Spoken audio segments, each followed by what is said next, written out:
Successful farmers are mostly having a different lifestyle and self-development. They have a chance to do more thinking on their own. How best to develop the land, what additional crops to be started next month, next year, the nature of the market for their surplus produce, etc. Hands-on classrooms offering knowledgeable such subjects as geography, mathematics, agriculture, economics and liberal arts can be attended daily right on their plots of land.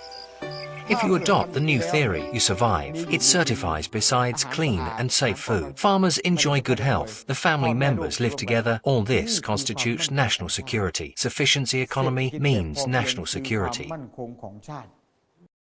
We learn from His Majesty's speech of the 4th of December 1994 that the Royal Initiated New Theory consists of 3 phases, each providing a gradually stronger immune system for those who put the theory into practice.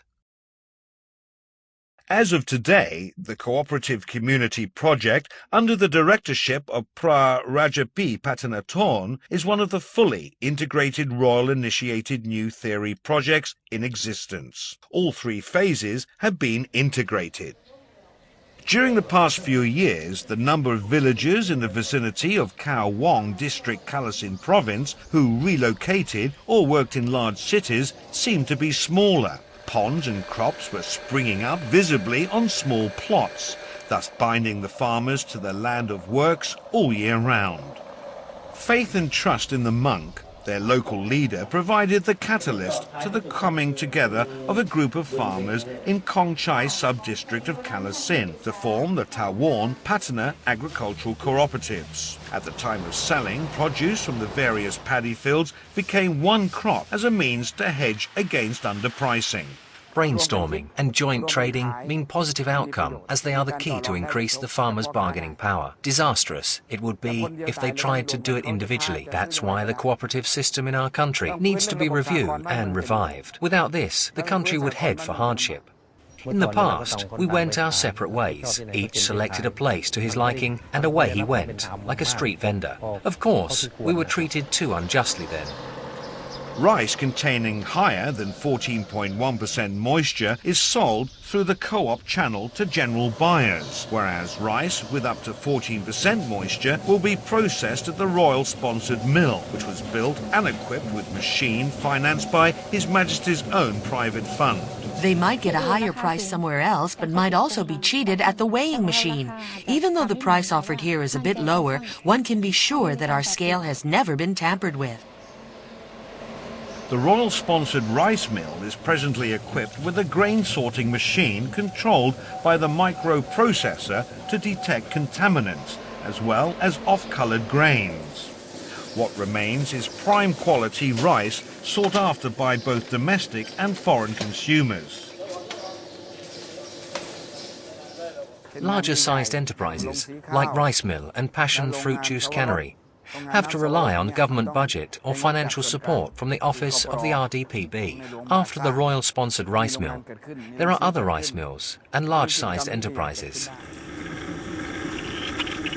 Operations of one of the most modern rice mills in Thailand are progressing side by side with the effort to conserve conventional rice farming under the Organic Farming Project. The Cattle Bank for Agricultural Purposes, which gives out loans of cattle to farmers, consists of 2 projects. One, the Royal Initiated Cattle Bank Project Farmers, under the auspices of the Department of Livestock, and 2, the Cattle Bank Co-op Community. The latter gets its supply of cattle by redeeming them from the slaughterhouse.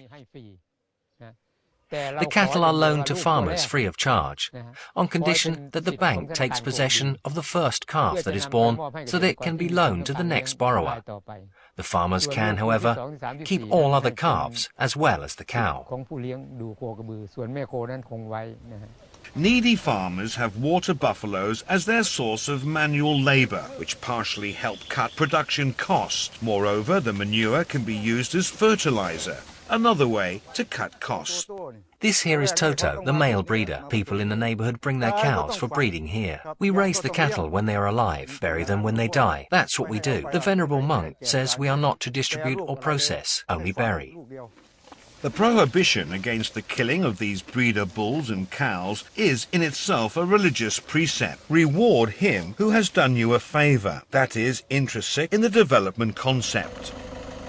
By location, the area is fit mainly for rice cultivation. Thus, community activities are often rice-orientated. However, female farming villages in particular are capable of other supplementary occupations in the context of the cooperative system. These co-ops are not profit-orientated. Their remarkable success is based on the self-help development, whereby external assistance is sought by necessity, rationale and priority. An annually increasing number of members testify their success. Starting capital worth only 10,400 baht. To date, over 1,900,000 baht. We've got excellent cooperation from all members. Simultaneous with economic development, foundation for a strong community on the path to sustained development has been laid through small communities within the cooperative community scheme. There are presently 13 co-op communities nationwide. The characteristics and distinctions vary according to the local conditions, as well as sociological environment. From self-supporting households, the people have come together to form an ever larger group within a cooperative community that proves socially as well as basic economically strong. In fact, strong enough to eventually seek external ventures through cooperations with other social groups. It is how a strong community takes shape and the very embodiment of unity mentioned on many occasions in His Majesty's speeches. It was all formulated after His Majesty's long years of experience. After all, the new theory concept was first referred to some time after His Majesty turned 60. In the context of civil service, that would be the age after retirement. They were virtually His Majesty's lifelong experience because they had been gathered in all the years he worked.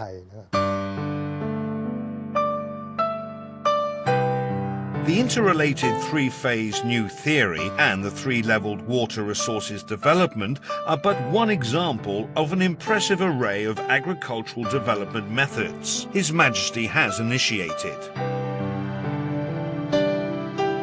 A local development project that is suitable to the prevailing local conditions can benefit a larger area. When this happens, one can expect growth and prosperity finally spreading from larger areas to all parts of the country. But to achieve this, there must be good cooperation between all parties concerned, academicians as well as the government sector. That is why I always say sufficiency economy and the new theory are the key components of the growth of the country, provided that people learn the virtues of perseverance, endurance, patience, not talking too much and not being engaged in disputes.